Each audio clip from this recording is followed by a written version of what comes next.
Shri Pankaj Patel, Chairperson of the Board of Governors of IISER Kolkata, Professor R.N. Mukherjee, Chairman Senate of the IISER Kolkata, Shri Joydeep Sil, Registrar of the IISER Kolkata, Deans of various departments who are present here on the dais, other faculty members, students, members of this distinguished audience, ladies and gentlemen.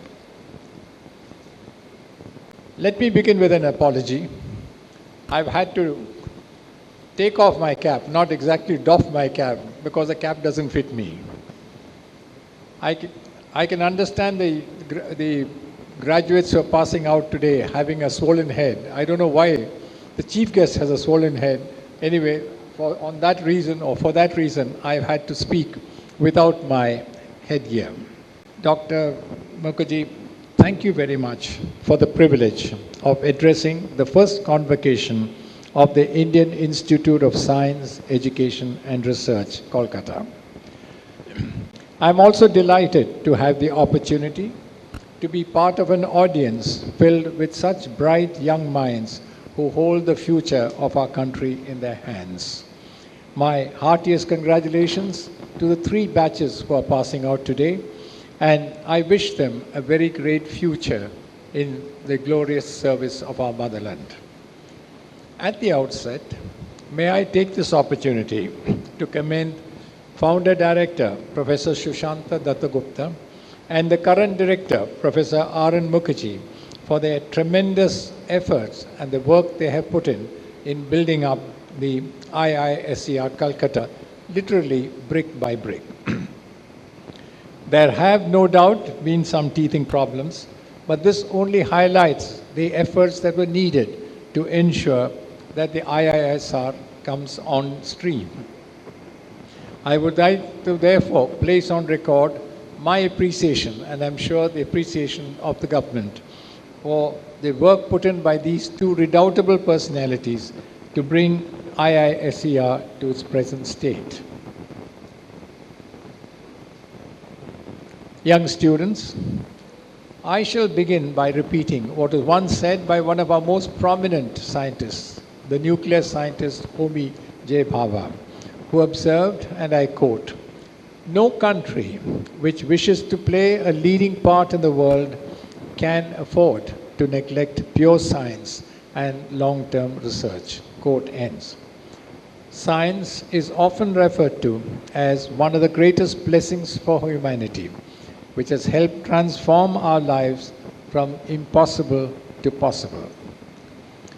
As India seeks to become one of the world's leading knowledge hubs and emerge as a major power, our endeavor has been and should be to harness the tools of science to achieve these ends.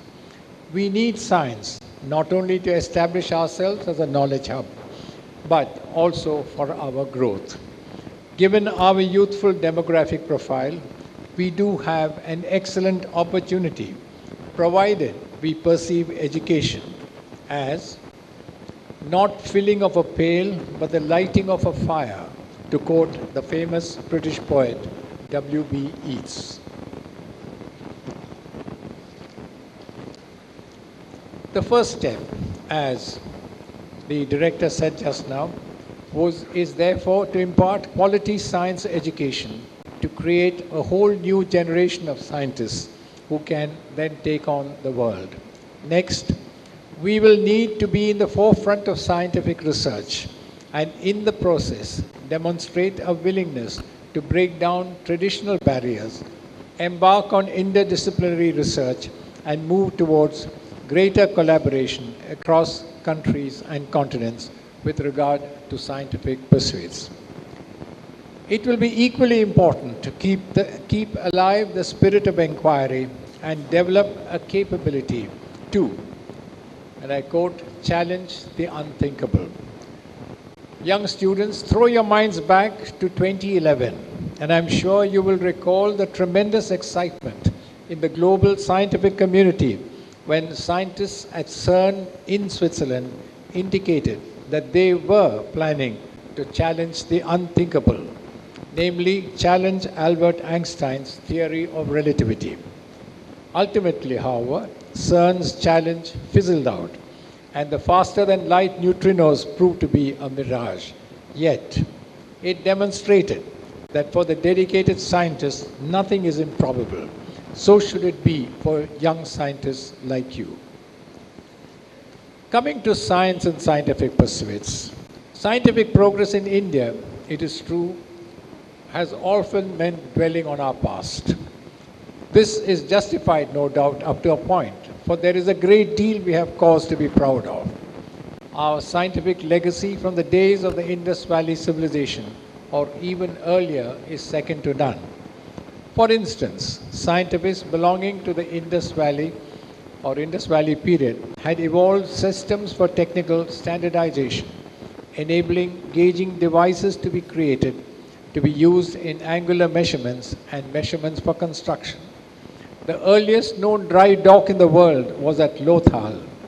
That was in 2400 BC. The study of modern particle physics can be traced to atomic theories rooted in India that are at least 2,500 years old. The invention of the decimal system and the invention of the zero are well-known benchmarks of ancient India's progress in mathematics. The religious texts of the Vedic period indicate that among the nations of the world, India was the most proficient as far as mathematics was concerned. The Yajurveda Samhita reveals that numbers as high as 10 to the power of 12 were already being included in the text. Long before Pythagoras, the Sulba Sutras contained details that were later to be found in the Pythagoras theorem. I could continue in this train on and provide many more such examples. Yet, this would prove to be counterintuitive, since what we are seeking is ensuring India's scientific progress in the 21st century